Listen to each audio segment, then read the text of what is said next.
Today, I'm going to show you how to paint a little flower just like this one. It's very, very small and very quick and fun to do. I like using 140-pound watercolor paper. You may recognize this from one of my shorts. I'm going to show you on the other side how you can make one of these cute little flowers. I like 140-pound watercolor paper because it's not going to warp.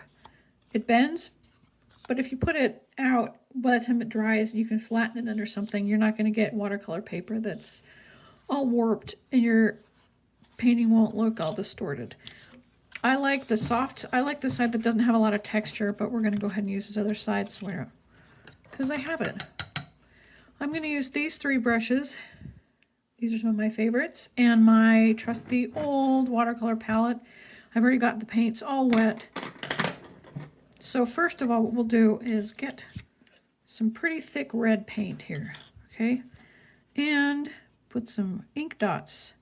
You want the dots to be enough paint so that they're raised up from the surface, but not so much that they're, floating away, okay?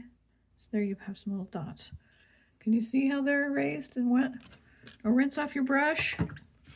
Get your old paper towel or whatever you've got.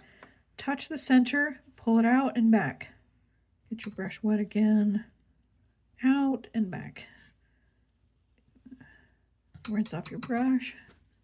Tap it, tap it, tap it. Out and back, all around.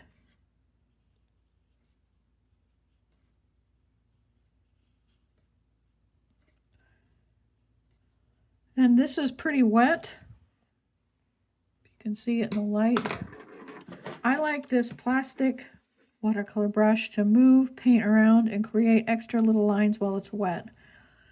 Because I like the flowers to look like they're not a cookie cutter shape. I like them to have a little more life in them. So I go around the edges and give it some frayed edges, a little bit of movement, a little bit of extra life.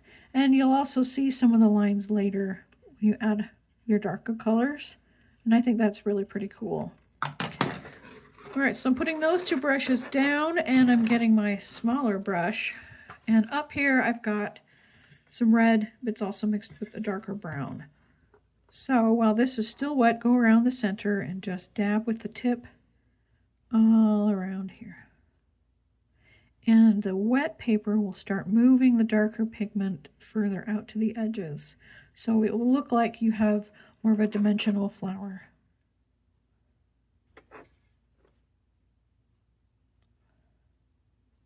Okay, now let that sit for a minute. And while that's doing its thing, you can do fun things like get a clean brush and pull off some of the edge.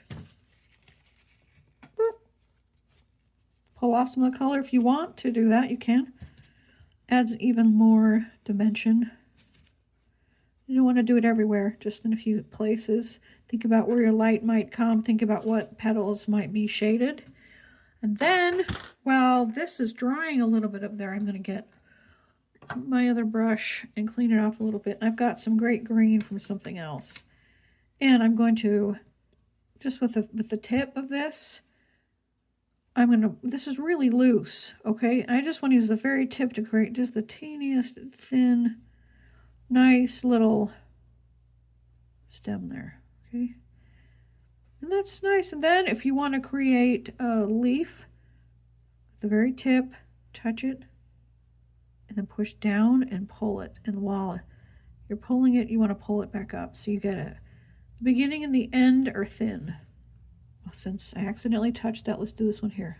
Touch it, push it, pull it, and then pull it back up. So you've got a really cool leaf shape there. See that? You can add a little more color to it. And then you'll have variations in your leaves. Pull.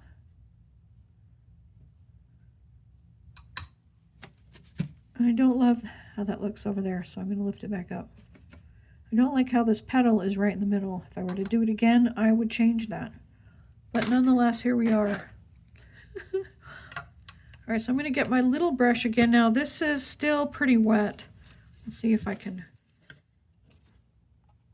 you see in the light how wet that still is? So you can let it dry a little bit, or you can just forget about it and see what happens. Okay, so we're going to go even darker.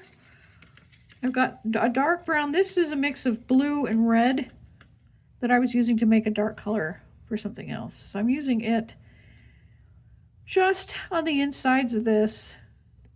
Create some little dots.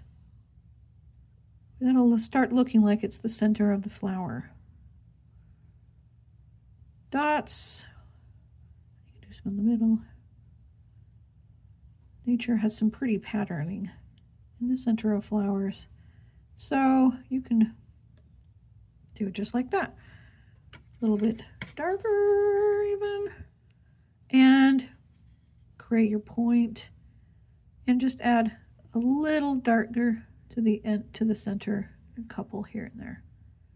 So now you have a really fun little flower that didn't take very long, and I think that they're pretty user-friendly, and I think that they're kind of fun to make when you have a minute and you're practicing. And you can come back if you want to, and you can make more shapes on your leaves. Add some lines and textures if you want to. There you have it.